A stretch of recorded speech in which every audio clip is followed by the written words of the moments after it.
जय हिंद दोस्तों। आपको जानकारी के लिए बता दो कि हिंदू उत्तराधिकार संशोधन अधिनियम 2005 जब से लागू हुआ है, जब से पास हुआ है, तब से बेटियों को संपत्ति में हिस्सा को लेकर और बेटों को संपत्ति में हिस्सा को लेकर बहुत अलग अलग की लोगों में भ्रांतियां हैं। लोग सोचते हैं, बहुत सारे लोगों को यह पता भी है कि बेटियों को बराबर हिस्सा है माँ बाप के प्रॉपर्टी में, पैतृक संपत्ति में, और बहुत सारे लोगों को आज भी पता नहीं है, संशय में है।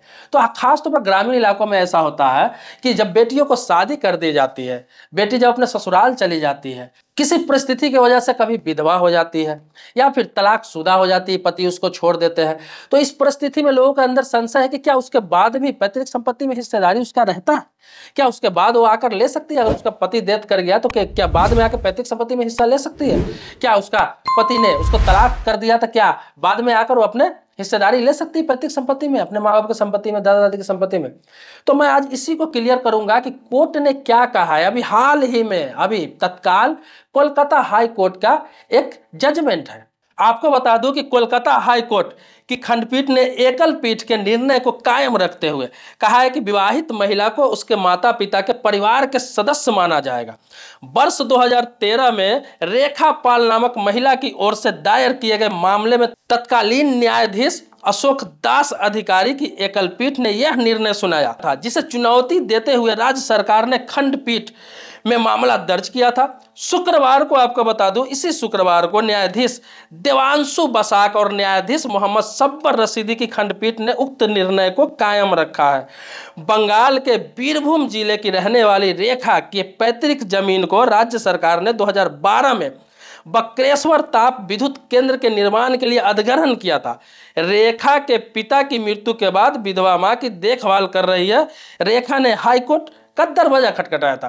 तो आपको बता दूं, हाईकोर्ट ने कहा कि बेटी की हिस्सेदारी भी अधिकार होता है, इसीलिए बेटी के बिना अनुमति के, चाहे वो सरकार हो, चाहे किसी कंपनी को उस प्रॉपर्टी को लेना हो, चाहे भाइयों को लेना हो, चाहे किसी को भी लेना हो, तो बिना उसके सहमति से, बिना उसका रजिस्ट्री किए हुए, बिना उसके गिफ्ट किए हुए आप उस जमीन को नहीं ले सकते हैं, क्योंकि उसमें उसका पूर्ण और पूर्ण हिस्सेदारी होती है।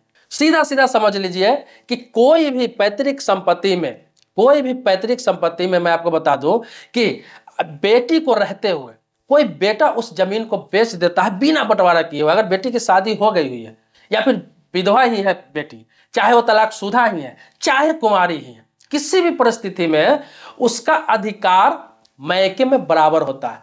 मतलब एक बात और आप बता दो, क्लियर कर दो एकदम छोटे शब्दों में, कि लड़की जो होती है शादी के बाद जब ससुराल जाती है, लेकिन वो ससुराल की रहती है, ससुराल में शादी होता है, वहां उसका जीवन यापन होता है, लेकिन कानून ये कहता है कि वो लड़की इस परिवार के हिस्सा होती है। किस परिवार के? जहां उसके माँ बाप होते हैं, जहां भाई बहन होते हैं, उस परिवार के वो हिस्सेदार होती है और उस परिवार का ही हिस्सा वो मानी जाती है। जब तक कि उसकी संपत्ति उसको बांट के नहीं दे दिया जाए, जब तक कि उसकी संपत्ति उसके नाम नहीं कर दिया जाए, अगर वहां उसके नाम से 1 गज भी प्रॉपर्टी बचा हुआ है, 10,000 का भी प्रॉपर्टी बचा हुआ है, तब तक उस परिवार की वह हिस्सेदार मानी जाती है। लेकिन जब आप उसको सारा चीज उसको क्लियर कर देते हैं, कोई भाई अपने उसका हक बराबर दे देता है, पैतृक संपत्ति में से, एंसेस्टर प्रॉपर्टी में से लिख देता है उसके नाम से, या बंटवारा करके उसके नाम से कर देता है, उसके बाद वो अपने ससुराल के परिवार की हिस्सेदारी होती है, क्योंकि सारा यहाँ से ले चुकी होती है। उसके बाद उसको इस परिवार का हिस्सा ना भी माना जाए तो कोई दिक्कत की बात नहीं है, कानून ये कहता है। एक बात और बता दूं आपको कि कोई भी बेटी अगर शादी उसका कर दिया गया, वो विधवा हो गए, तो उसको इतना अधिकार है कि आके अपने मायके में उसी तरह रह सकती है जिस तरह कोई बेटा वहां पे रहता है।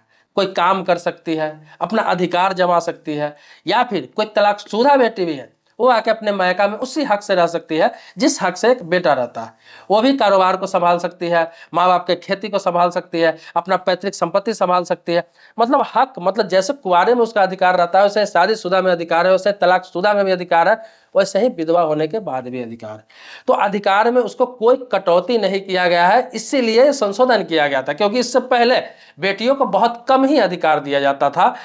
और जो पहले का कानून था, आपको बता दूं, हिंदू उत्तराधिकार अधिनियम, उसमें है कि बेटियों को क्या है, कृषि भूमि में हिस्सेदारी नहीं दी जाती थी, बाकी अन्य प्रॉपर्टी में हिस्सेदारी नहीं दी जाती थी। जो आवासीय होता था, जिसे हम कहते हैं कि आवासीय भूमि, जिस पर घर बनाते हैं लोग, घर बना हुआ होता था, उसी में वो हक ले सकती थी। इसके लिए भी लड़ना पड़ता था, आसानी से उसे नहीं मिलता था। अब आपको बता दूं कि देखिए, बेटी जमीन में हिस्सेदारी कब नहीं मांग सकती।